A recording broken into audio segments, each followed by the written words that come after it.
Neil, thank you. And yes, apologies. I have received your email. Looking forward to hearing from you, Healy, later on. Well, welcome everyone to the summer meeting of the All-Party Parliamentary Group on Forestry and Tree Planting. I hope you're all keeping well and that you're starting to enjoy the summer weather, although I appreciate that some of the rain of the past few days hasn't been very summery at all. But it's been a busy few weeks, not least with publication of the long-awaited Trees Action Plan, setting out how the government aims to jumpstart woodland creation in England. We've also had the 2020-21 statistics on new woodland creation, published about 2 weeks ago, that set out starkly, really, how challenging it will be for the UK to hit the target of planting 30,000 hectares of new woodland each year by the end of this Parliament. The Environment, Food and Rural Affairs Committee is continuing to look closely at planting trees, and took evidence from Caroline Eyre of Conifers, who we will hear from later on during this meeting, who will talk a bit more about the England Tree Action Plan. But first, we're going to take a deep dive into the planting statistics with Stuart Goodall, Chief Executive of Conifers, who will talk us through the details and what it means for forestry and wood processing businesses across different parts of the UK, and of course, what it means for the future of the timber supply. So without further ado, over to you, Stuart. Thank you, Ben, very much for that. Hopefully we'll get the technology right here and I'll share this presentation with you. Can everybody see that? Neil, can you see that? Looks good. Yeah, thank you very much. Yes, it's all good. Thanks. No, we tested this earlier on and it didn't work, so that's why I'm keen to check. Right, so I'm going to look at the tree planting figures, which came out just a couple of weeks ago, and reflect on that in the context of soaring demand for timber. So if I go on to the next slide. So the statistics were published on the 17th of June by Forest Research. That's the research agency for the Forestry Commission and its counterpart organisations in Great Britain. Interesting statistics to start off with. So the area under forest in the UK currently stands at 13%. In England, it's 10%. Scotland, 19%. Wales, 15%. Northern Ireland, 9%. Whereas the European average is 46%. So we've got some way to go to catch up with them. And if we reflect on the planting that's taken place in recent years, we can see that it's been cyclical, and that's a problem that there has been for some time. We, back there in 2012, 2014, as it was last year, or has been the last couple of years, Scotland in blue has delivered most of the new planting. However, back in 2012, 2013, 14, we can also see that England was chipping in with a good amount of planting in yellow, and Wales managed to sliver out a green area there as well. And that's been a problem over the last few years. So the planting, as we see there on the right-hand side, where we've seen the uptick again, it's been driven by planting north of the border. Turning to the latest planting statistics themselves, this is just a snapshot of the 4 countries, the UK totals, and a breakdown by conifers and broadleaves. It's not the most helpful breakdown, conifers, broadleaves. It's historical, that's the way these things have been measured. But it doesn't really give you a good insight into what of these trees have been planted for productive purposes, what's going to go on to produce wood, because you can plant broadleaves productively. Equally, it doesn't give you much information, or only gives you an indication, I should say, for things like native planting, because there are native Scots planting taking place in Scotland. So these are useful to a degree, but I think the main thing we can take out from them is, as I put down in big red bold words at the bottom, the UK government has a target of 30,000 hectares a year by 2025. That's its manifesto commitment, I should say. Whereas if we look at the bottom right-hand corner of the table, we achieved less than 13,500 hectares last year, with Scotland again picking up the burden there, 80% of tree planting. And that's been a very stable figure over the last 3 years, about 11,000 hectares. Wales, 290 hectares. It's up from last year's dismal figures, but still very disappointing. We know the demand's there to plant when applications are opened, when funding's made available, they're oversubscribed. Like England, though, it really needs to look at its processes for approving grant schemes. That needs to be significantly improved. The new government has announced that it will look at that, which is welcome. And it's also established a carbon department. So hopefully that will help to bring a focus on this and we can see some improvement there. Northern Ireland has had modest ambitions and has struggled to meet those modest ambitions. And England, I won't say too much about England because don't steal Caroline's thunder, but the thing I would highlight is that to be realistically delivering a contribution to the 30,000 hectare target, England will really need to treble at least that level of planting. And I'd also point out that we expect that with the caveat I said earlier about being able to understand what planting is productive or not, our expectation is of those just over 2,000 hectares, very little of that will be planted with the intention of producing wood. So there's a big challenge there.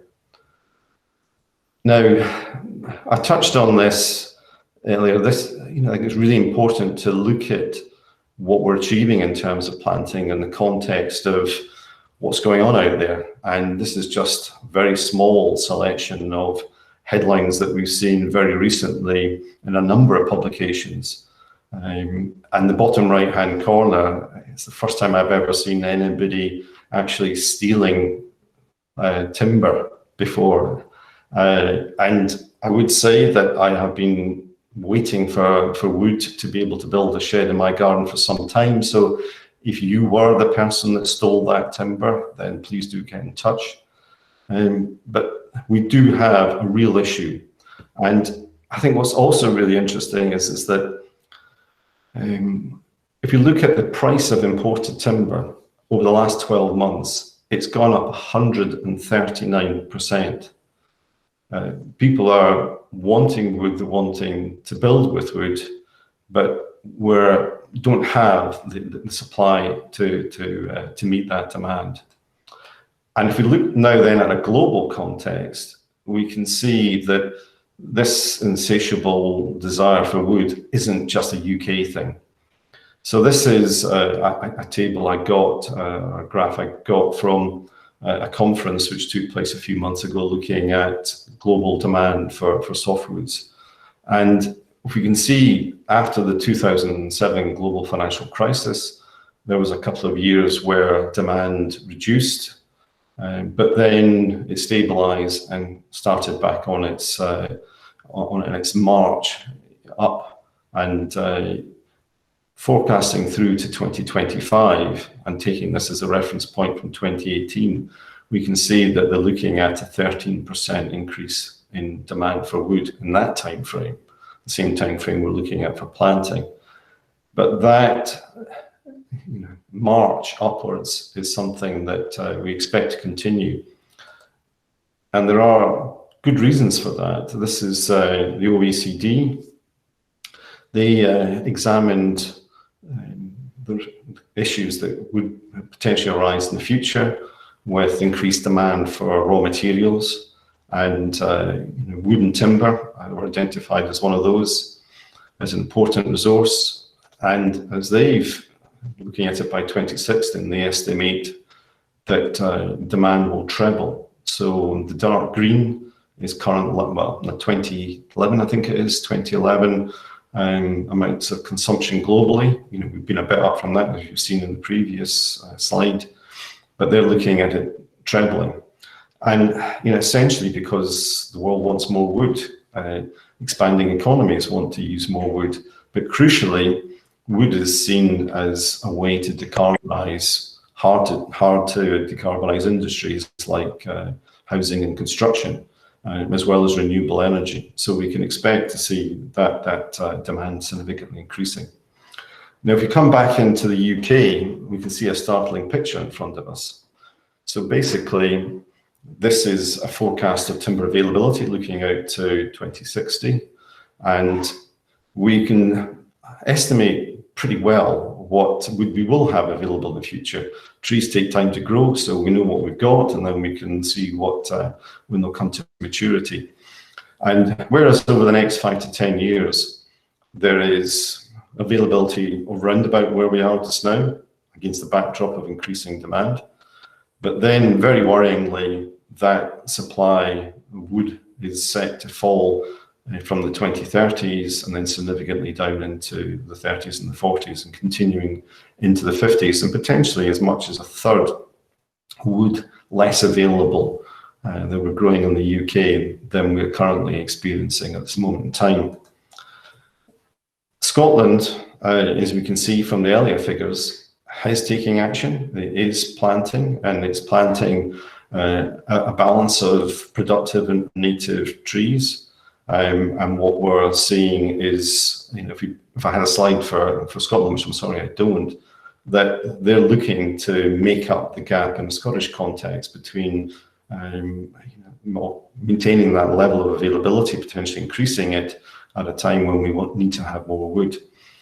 In England, the dark green here, existing forests, is the England picture from the slide I just showed. So it demonstrates that in England, we're forecasting to see through to the mid-2050s. This is a slightly longer time frame, this slide.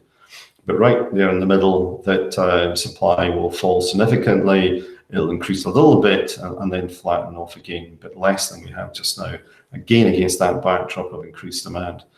Whereas we did a calculation that if we planted just 25% of the area of new planting that government, the Committee on Climate Change would like to see, so just 1/4 of that area with productive forests, that we could not just meet that falling away and address that falling away, but potentially look to increase supply in the future, which surely should be an aspiration. And absolutely vital, as far as I'm concerned, for us in the UK to be taking responsibility here and not offshoring our responsibilities overseas. So, in summary, with 3 to 4 years to go, the 30,000 hectare a year target looks beyond us. We struggle to see how we're going to achieve that. In Scotland, we expect that planting will increase. Didn't do as well as we'd expected last year, but then COVID-19 and weather caused problems to achieving that figure. We expect that to increase, but it won't be enough unless the other countries significantly increase their levels of activity. And it's difficult to see where that's going to happen, especially in England. Frustratingly, the UK government's not embracing wood production in its planting plans at a time when UK and global demand for wood is booming. And as you've seen, we face a decline in future domestic wood supply. So without that wood, how are we going to decarbonise industries like construction and housing? And it does leave me to question why we can't see more productive planting, in particular in England, given that it delivers these carbon benefits, it delivers rural employment benefits, which we need, as we recover from COVID-19. And as the evidence has shown, it can make a significant contribution to biodiversity as well. So that's the presentation that I was going to run through, and I will hopefully now finish that. And it's my pleasure to introduce Healy Forster. So Healy Forster and John Healy, who joined us on this call, were two of the 4 authors of a report just published a couple of weeks ago in Nature. Healy and John are from Bangor University, so Ben on your patch, we're pleased to say. And they've done some really important work looking at the carbon benefit of productive forestry, and not just looking at the planting side of it, the in-forest side of it, but looking at the whole life side of it, where we're addressing both the carbon in the forests and the carbon that's sequestered and displaced downstream. But rather than try to summarise inelegantly the work that Healy and compatriots have produced, I'll hand over to Healy, who'll do a far better job, I'm sure. So Healy, can I bring you in, please? Thanks very much, Stuart. Yes, so we identified that there was really a lack of robust evidence on the net carbon impact of different forestry systems, and in particularly commercial forestry. And obviously this is important given that carbon mitigation or climate change mitigation is really one of the key driving forces behind many tree planting targets. So this study was led, purely with scientific curiosity. It wasn't led by a pro or anti commercial forestry agenda. And we just simply followed the sort of rigorous scientific methodology to appraise some different likely woodland expansion options. So we looked at over 30 different what-if tree planting scenarios where we varied the species planted, we varied harvesting, and also varied the different wood use options. And uniquely, we also accounted for, within the carbon analysis, we used life cycle assessment. So not only considering the carbon sequestered and stored in the forest itself, we also considered the emissions from the harvesting process, from the processing of the wood through the wood value chain, also the carbon stored in the harvested wood products.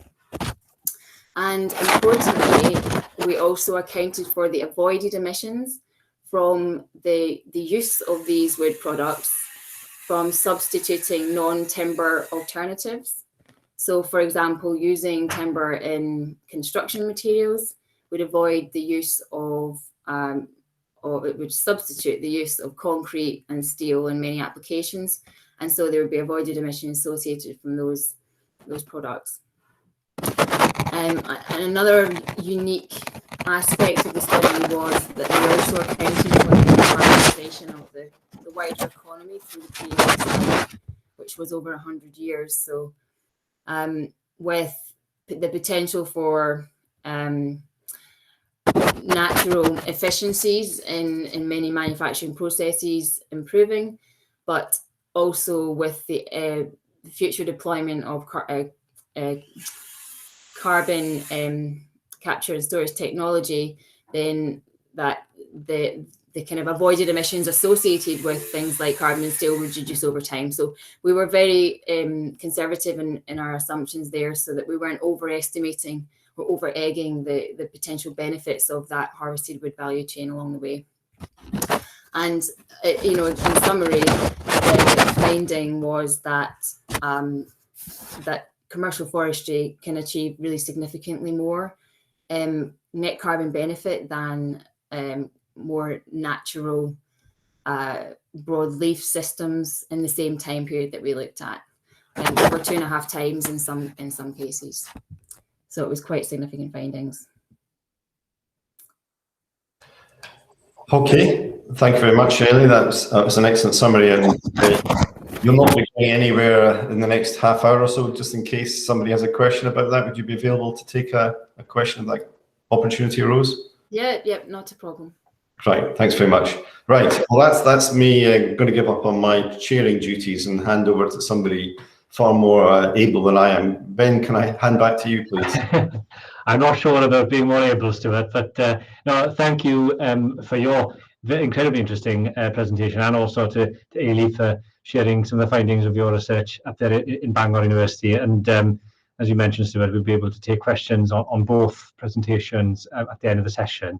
But if I could now please turn over to Caroline, who's going to focus on the England Trees Action Plan and what it's going to mean for tree planting and forestry businesses. I can't spot you, Caroline, but you were there somewhere. Over to you. Hi all, I am here. Hi Ben. Some of you may have heard me speak on this before, those that attended the Conifers webinar on the England Trees Action Plan. But so I apologise if I'm repeating, but Yes, the England Trees Action Plan has indeed been launched, and we welcome it. Conifers does welcome it. It has a focus on green jobs, levelling up through a thriving forest economy, skills, increasing nursery capacity, and for the first time, I think, in many strategies, a focus on a greater use of wood. That's great. We also welcome the plan recognises the forestry as an economically important sector. But we feel there just has to be, as Stuart mentioned, some conviction from government behind that. We have ambitious targets for tree planting. England looking at about 7,000 hectares, sort of unofficially. We have an insatiable demand for wood products, as Stuart has already mentioned in his slide. So we need more purposeful, well-designed, well-managed, productive new woodland that can sustain and grow resilient rural businesses, that can sustain and grow our Conifers members and diverse landscapes. So all in all, we need to grow more wood for what we use. So we must deliver sufficient productive planting to supply the wood products we all need. And that, I'm afraid, will be a majority softwood with some hardwood, absolutely very important. But the plan talks, and others talk, about a majority native broadleaf planting.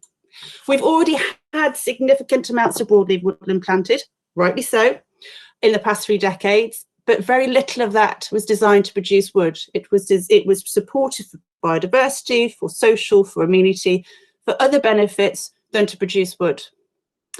So in the UK, hardwood represents less than 8% of the wood we produce. 80% of that goes to firewood because it's not managed. And then the government is seeking to regulate the very market which a lot of our poor quality hardwoods goes to over air quality. Many of Conifers members in England are involved in that small hardwood sector, so of course we want to see those businesses grow and thrive. And growing hardwood is possible and desirable, but it won't replace softwood in terms of supplying volumes of quality timber in the short or longer term, nor the range of wood products we require. And surprise, surprise, there is one area that we feel and members feel is woefully inadequate in the plan. If we're going to achieve the planting targets we want to ensure these trees thrive, and that's a firm commitment to tackle the significant threat of grey squirrels. So estimates suggest we're probably losing about 3,000 hectares every year irreversibly to squirrel damage, failed hardwood stands, turning into firewood at best, as I've just said. Some would want this invasive species to be removed permanently from our isles. And if we want to grow hardwoods for good quality timber that will subsequently deliver the myriad other public benefits that government wishes to support, then that is going to be a bitter pill that government will have to swallow. The action plan says there'll be less of a distinction between commercial woodland and amenity woodlands in the future than there is today.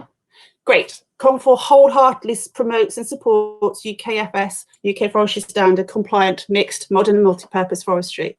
But we also ask other stakeholders not to criticise the industry for what our predecessors did 40 years ago. The industry is fully committed to a mixed species, multi-purpose approach. So can everybody work with us? Can we reject the language of non-native, exotic production versus biodiversity? Let's step away from all this silo thinking. Let's understand that we have huge steps to deliver even 7,000 hectares per annum in England. We need to embrace biodiversity, but we also need to embrace that we need to grow more wood for the wood products that we use. We cannot offshore our responsibilities into the 21st century. That's not good for a low carbon industry or for the planet. And we will hold our end of the bargain. We're fully committed to working with the UK government and all stakeholders to deliver this plan. So we are setting up a new industry leadership group for England, and we are writing at the moment a industry/timber strategy that will sit alongside the England Trees Action Plan. A final plea, we need to ensure that we allow land managers and farmers to create a legacy, not a liability for future generations. Thanks, Ben. Thank you, Caroline. And again, I'd like to now hand over to Lord Carrington, one of the vice chairs of the all-party group and a regular contributor to our discussions to talk about woodland management. Lord Carrington. Thank you so much, Ben. I must say, seldom have I heard so much common sense talked in such a short period of time. I can only give you my personal experience. having managed woodland for some 40 to 50 years now. And I wanted just to mention 3 blocks of woodland that I have, which have very different characteristics. The first block is ancient woodland, which I repurchased from the Forestry Commission back in the 1970s. It was covered in Corsican, and as a result, most of it had died because it was the wrong species in the wrong place. And over the following 25 years, I replanted it with oak and other hard woods. It is now thriving, and because we have a very small rough shoot operating in and around the wood, we have not had the vermin control and not had the vermin problems that others have had in similar situations. However, it's always been a net cost to me, but I don't mind the cost because I'm well aware that at some point in the future, this wood will produce commercial timber, good commercial timber, and therefore there is an incentive. Okay, I won't reap it, but hopefully my successors will reap it, of being able to harvest that timber in due course. I would mention that the last block of timber in this woodland that was replanted last year as a result of Chalara.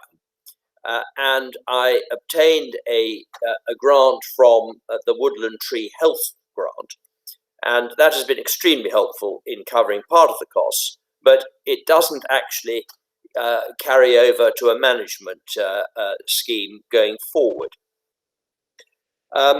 The other thing I would mention in relation to that new piece of planting, which was clear felling of about 5 acres of woodland, is that it doesn't qualify for any carbon credits going forward because it is existing woodland. And I know Lord Colgrane has been raising this point on a number of occasions. The second piece of woodland is a big contrast to this.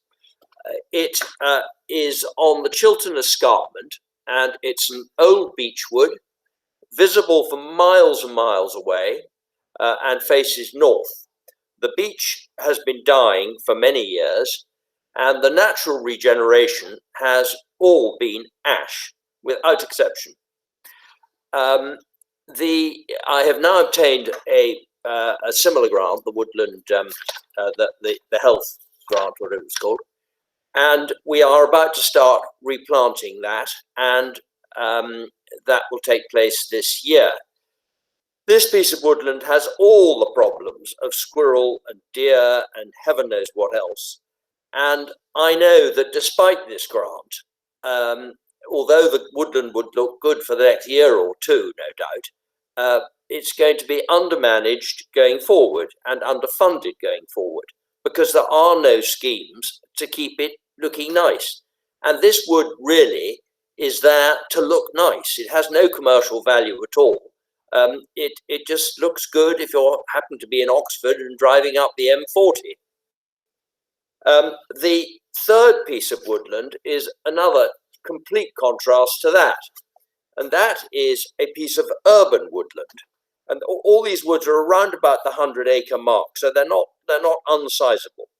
This is a piece of urban woodland, and that suffers from, again, facing north on a precipice and with lots of squirrels and other pests. However, we have succeeded, I'm pleased to say, in setting up a fund to finance the improvement of this woodland going forward. And that's been done by selling a piece of development land to a house builder and negotiating with the council for part of the proceeds of that to go into a fund particularly directed to the maintenance of this woodland. Together with that, because there is tremendous public access and because it is a much loved wood in the local community, we've been able to get a group of volunteers to do all the management of it. So the community has an asset, and I have managed to get rid of a liability. But I don't, and I hope that formula might work for other woodlands around the country in similar positions. Finally, I would mention that my most successful woodland schemes have been the farm woodland scheme, when we were planting in the 1970s and early 80s. To that, there was attached a 15-year plus management agreement, and we received money over a long period of time. And those woods now look absolutely splendid. So it'd be splendid if we could have a repeat of that. I know that there is a woodland scheme, which is the WD2, the Woodland Improvement Grant under the Countryside Stewardship Scheme, which does give 5-year funding of £100 a hectare. However, the conditions attached to this when you come to small woodlands are so onerous that most people are not taking it up. So in conclusion, I'm really looking at ways in which we can pay for some of these amenity type woodlands and at the same time enable woodland owners to obtain carbon credits on newly planted woodland. Thank you very much. Well, thank you very much, Lord Carrington. And that brings us now to the question and answer part of the session today. And as ever, we've had quite a few posed in advance. I'll jump right in, I think. If I could first turn and address some questions to Stuart, perhaps. We've had one from Philip Blake of Munro Sawmills Limited, who asks, Scotland is a conifer country. Why are we prioritising grants for non-productive broadleaf species when much needed productive forestry can tie up carbon more quickly and take it out of the carbon cycle for up to 200 years? And on a similar theme, Esmond Harris asks, why are we not putting more emphasis on planting conifers, both because they sequester more carbon than broadleaves due to their faster growth, and there's greater demand for softwood timber? Stuart, if I could start with you, please. Thanks very much, Ben. I mean, they're very good questions, very good points. And I mean, it's really timely that we had Healy's presentation and the report, from Healy and John and their colleagues, because I think what I've seen, observed in recent years, especially in an England context, is there are powerful voices, very influential voices out there who are making the case for broadleaf woodland being more effective at displacing carbon. And I think that has been based on a very narrow assessment of what does actually happen, the life cycle that Healy had set out. So, I'm really hopeful that will change now that we have, latest evidence which brings that out, that actually, yes, if we plant productive conifers, overall we're going to have greater carbon benefit, alongside a whole range of other benefits. We're looking to recover from COVID-19, rural jobs are important, all these things. So, I hope that that understanding or future policy will be driven much more by the evidence that we have available to us. I think in a Scottish context, we're to an extent already there. I think the Scottish government does understand that when it comes to carbon, putting aside other issues of biodiversity, etc., that conifers do sequester more carbon and do displace more carbon overall from the atmosphere. And we've seen a target of 60% of new planting being productive. And it's good to see that over the last few years that's been met. But in England, that's particularly, as Caroline explained very well, that's not the case. And I think that's where we've got to get the arguments over much better. That if a principal driver is carbon, then you need to embrace a broader approach to planting and a better balance. And 80-20 just doesn't seem to tick it from a carbon perspective, given the evidence.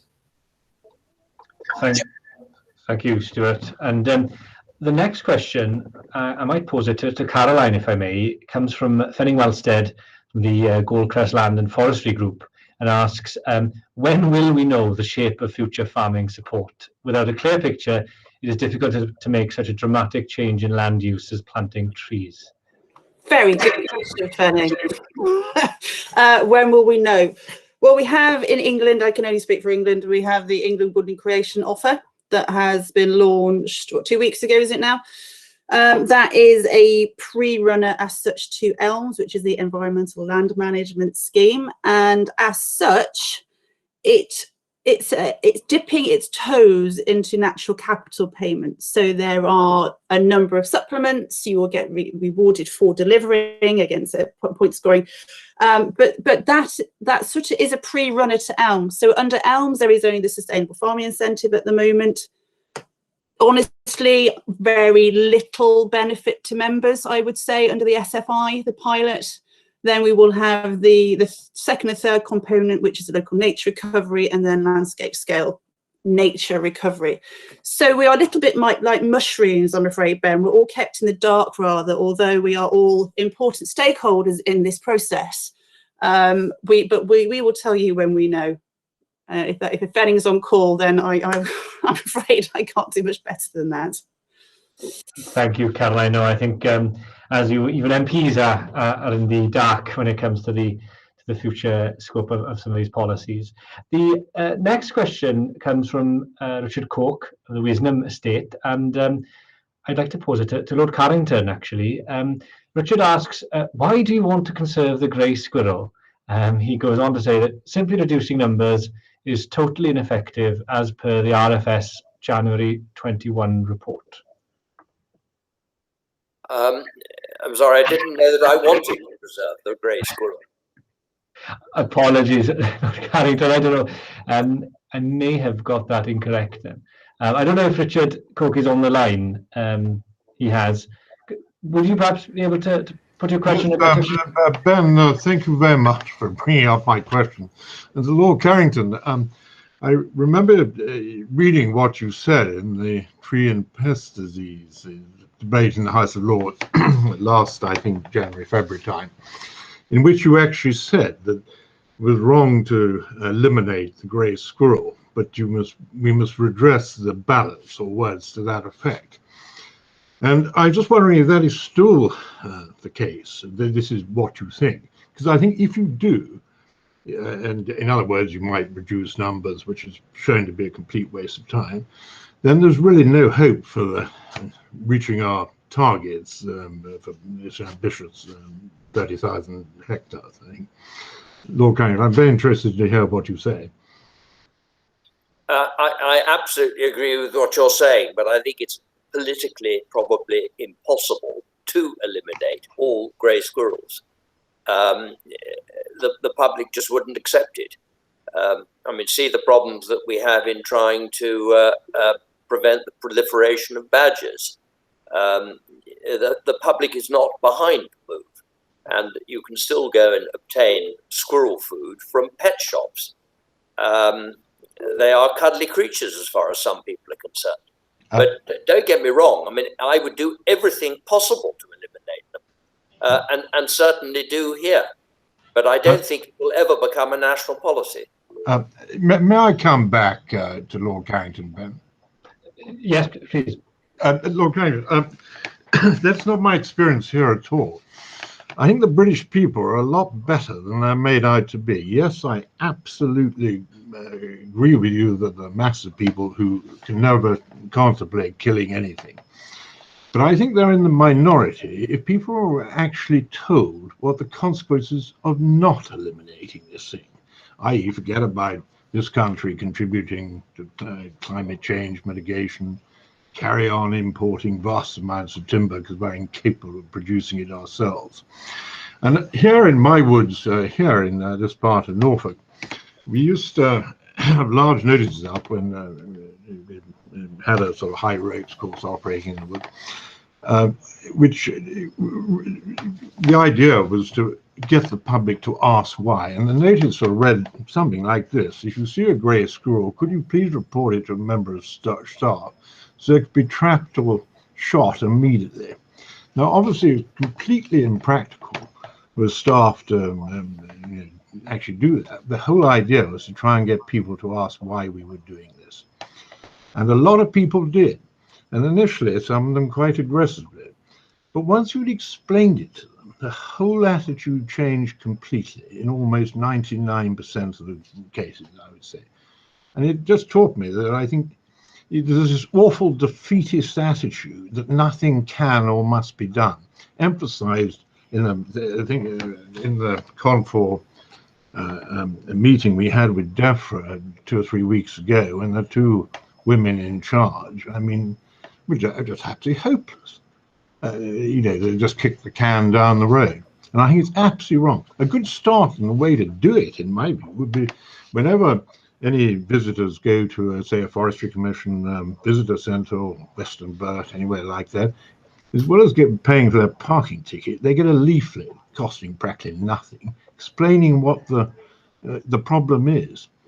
And after all, many people, are they going to object to seeing red squirrels in their park or garden? I don't think so. And I think the whole attitude has got to sort of be toughened. The politicians have got to sort of toughen up and get in the real world. I'm interested to hear your reaction to that, Lord Carrington. My reaction is just what I said before. I mean, I do not think that it is feasible to get rid of a whole species like this, and I don't think it is desirable anyway. In the wood that I described, that is my commercial woodland, we do manage to control the grey squirrel extremely well.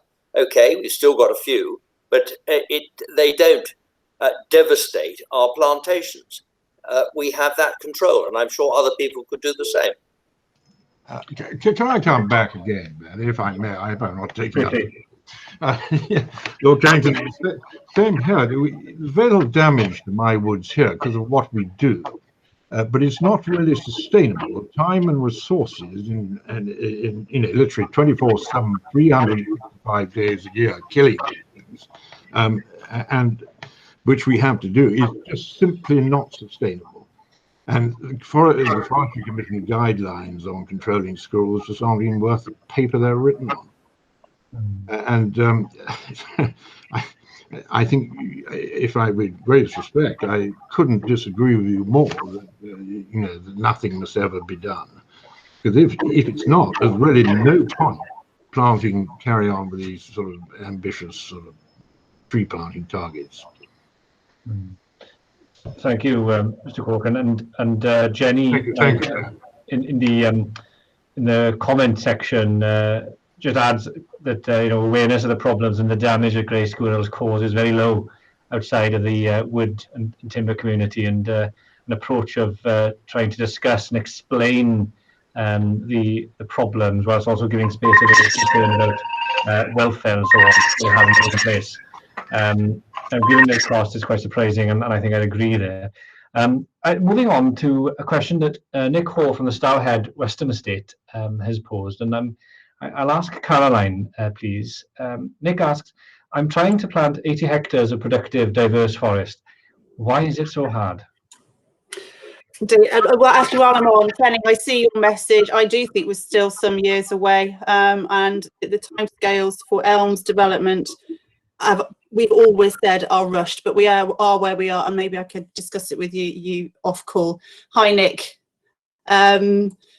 Yes, it's the process, isn't it? I see also there's a comment from Matthew Brown in the chat, which is exactly the issue.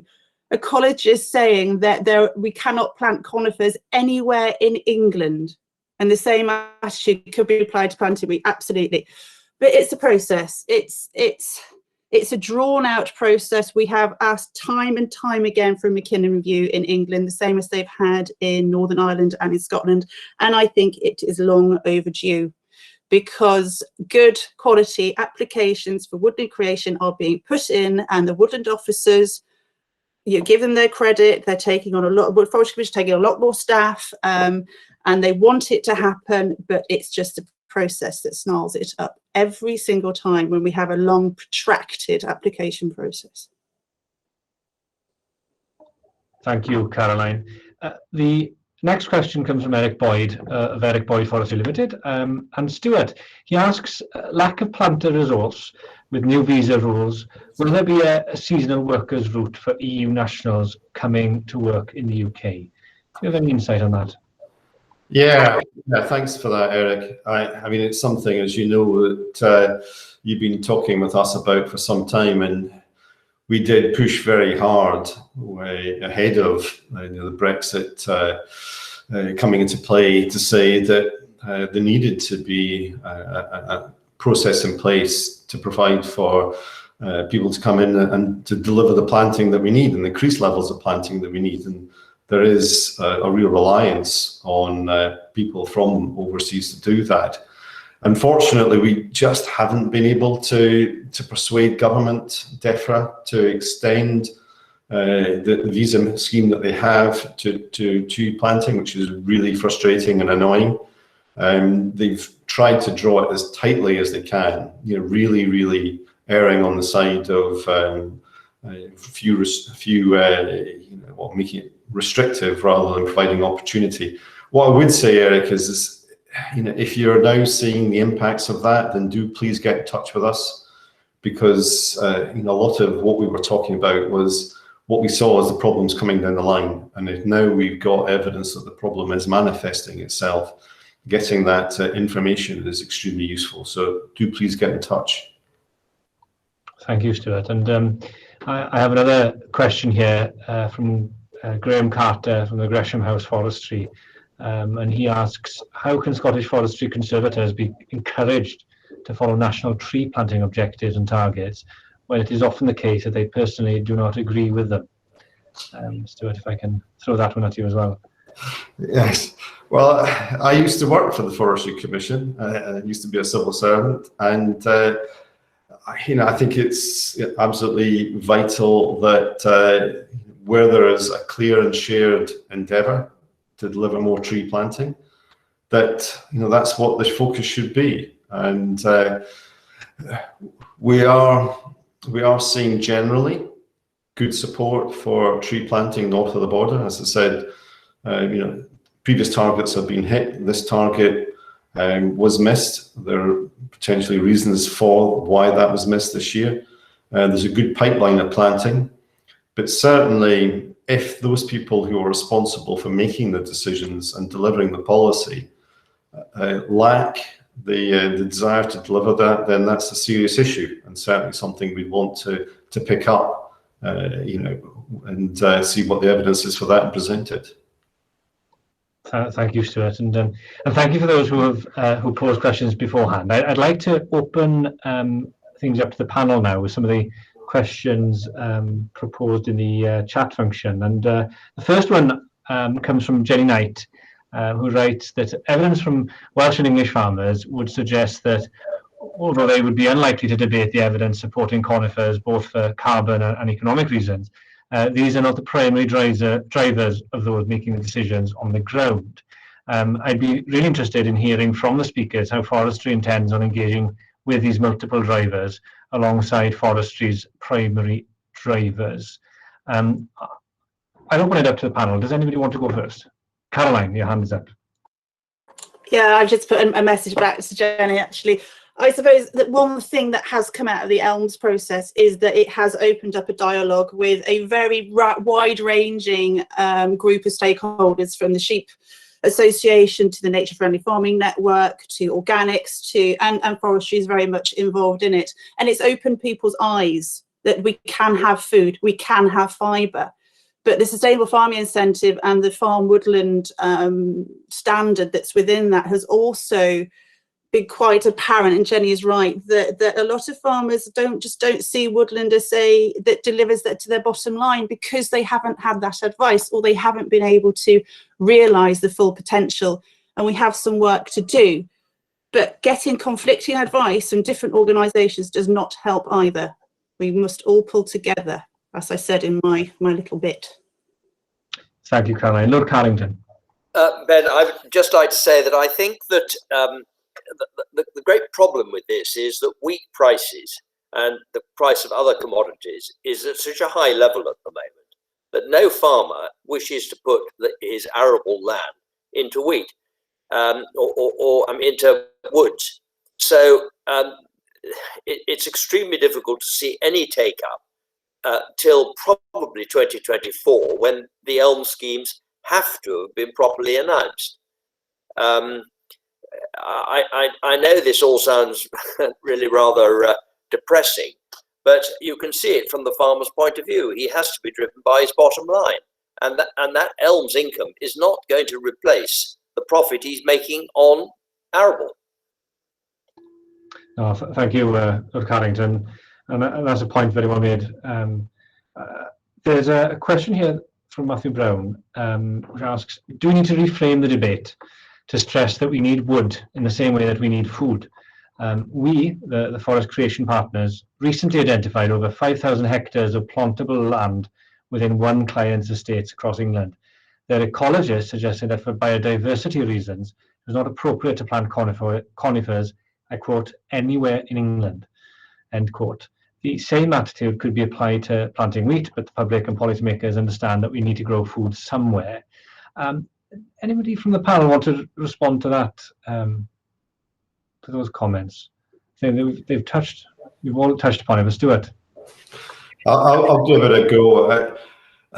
I mean, I'd love to be in a situation where we say, you know, wood is as important as food, and we'll always fall slightly short on that. But the basics of what you're saying, Matthew, I think are absolutely right. It's about understanding the importance and the significance of having wood availability, and I really do feel that that's, yeah, it's undervalued, significantly undervalued, and there's a lot more that needs to be done on that, and it's something that we in Confor have been reflecting on about how we step up further our communications on that, because it is such an important issue. And I totally take your point about, you know, why would we, why would farmers be able to grow crops or have breeds of animals which are not native, but we don't have the same view when it comes to trees? And I think part of the problem is a lot of, you know, the world of trees exists in a bit of a bubble, where we sort of think, let's shut out the real world and try and think of what would be the ideal situation where we can pretty much just create you know, a national park and here, and then rely on the rest of the world to supply our goods. I mean, my view is the empire shut down a long time ago, and you know, we need to be taking responsibility for ourselves, and that kind of attitude just doesn't have a, you know, a place in 21st century. Thank you, Stuart. I'd like to pick up at least one more question from Charles Beaumont, who asks, whilst having a long discussion with a senior Forestry Commission official last week, he informed me that the Forestry Minister was hoping to see a planting mix along these lines: 20% conifers, 30% natural regen, and 50% planted broad leaves. How would members of the committee respond to that?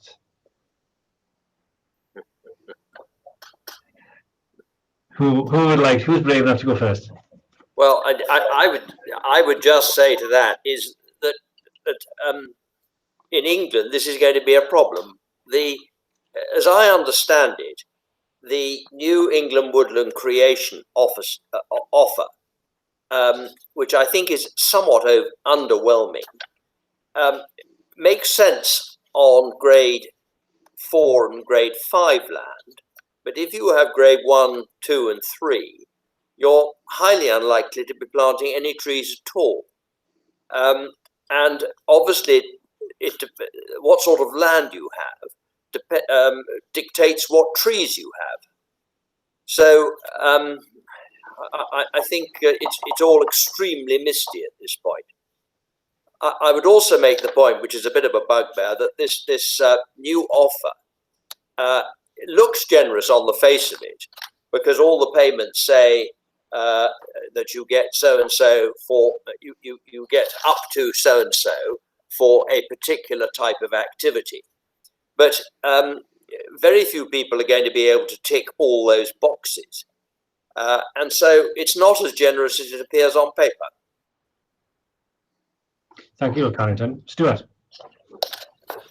Yeah, just a quick comment from me, which is, Charles, we picked up the same noises, and we did actually write.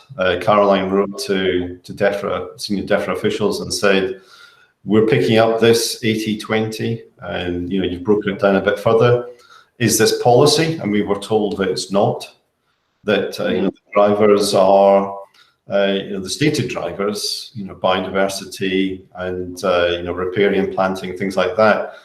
And so it would be incredibly frustrating that if they weren't being driven by the policy drivers and the evidence, which if somebody can come along with an application, a mixed planting application, modern, productive, mixed forestry, which delivers, for flood alleviation, water quality, habitats, that it would be rejected simply because somebody else has an application with similar benefits, but the trees are different. And that's something that we will certainly be keeping an eye on. Thank you, Stuart, and actually thank you to Stuart, Caroline, and Lord Carrington for their presentations, as well as Healy for her presentation on the research at Bangor University. Thank you also for those who have posed questions. Before we bring the meeting to a close, I'd like to invite Stuart to make some final remarks about some of the key actions that we need to really take in order to drive this ahead. Stuart. Thanks very much, Ben. Yes, thank you everybody for the participation, the questions. I'm sorry we didn't manage to get round to everybody's questions. It's the nature of things. I think the key points for me, I took away from the discussions that we have had is that overall, we've got to do a lot better in terms of the levels of ambition we have for planting, in particular in England and Wales. We've noted that it's not just about planting. It's also about what we do with our existing woods and how we are able to manage those sustainably, dealing with issues of pests. As Lord Carrington says, we've got challenges which we've got to overcome in the first few years while we're waiting for new systems to come into play and for the agricultural support mechanisms to change and elms to arrive. So it leads us to conclude that we're really going to struggle to deliver that 30,000 hectares a year. That is going to be really, really, really difficult to achieve, and I can't see how it's going to happen.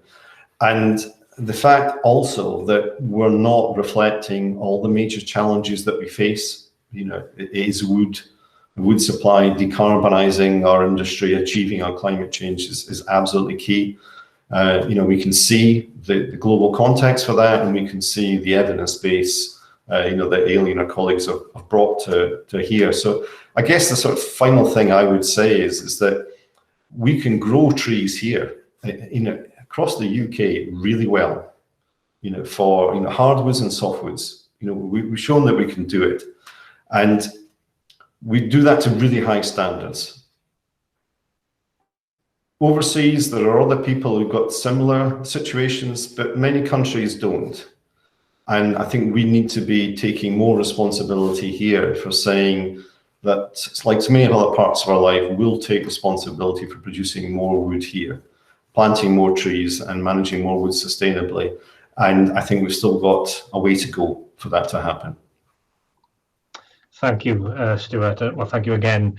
There are quite a few issues that have arisen in today's discussion that we need to take up with the government, and we'll reflect now on how best to do so. Just on a point of administration, I suppose, we are thinking about meeting in person again, and we've been in contact as a group with the House of Commons events team about getting that arranged. At present, they're waiting to hear back from the authorities regarding the rules for external meetings in Parliament. But as soon as that is resolved, we'll let you all know. But in the meantime, watch this space and do look out for the next APPG newsletter update. My final word is thank you once again to the panelists, and thank you for all of those who have attended and posed questions. hoping now that we will be able to meet again in person in the not too distant future. But in the meantime, I hope you have a wonderful summer break and the weather holds for us. Diolch yn fawr iawn I chi. Pob hwyl. Thanks very much, Ben.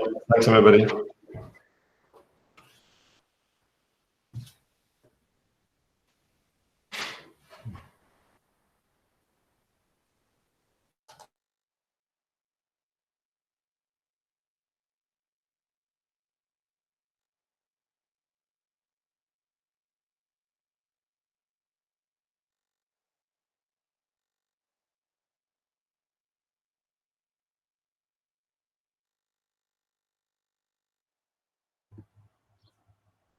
Hi, Neil.